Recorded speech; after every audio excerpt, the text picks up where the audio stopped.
Okay, here's our relatively new dehumidifier.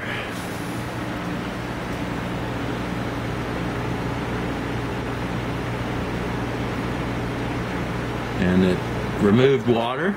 We probably got 5, 6, 7 gallons out of it just fine. And then I noticed that the bucket was not filling, and noticed that when we opened it, looked at it,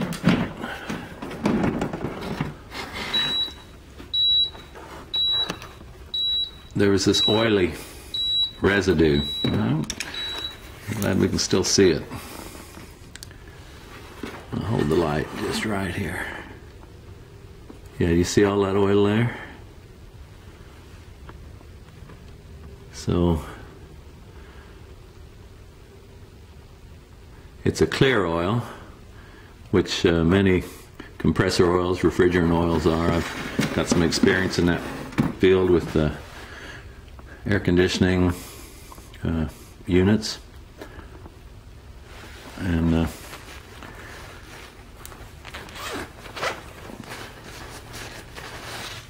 here I brought a napkin too.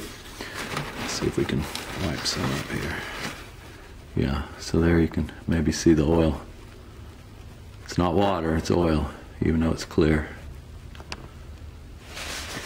Thank you.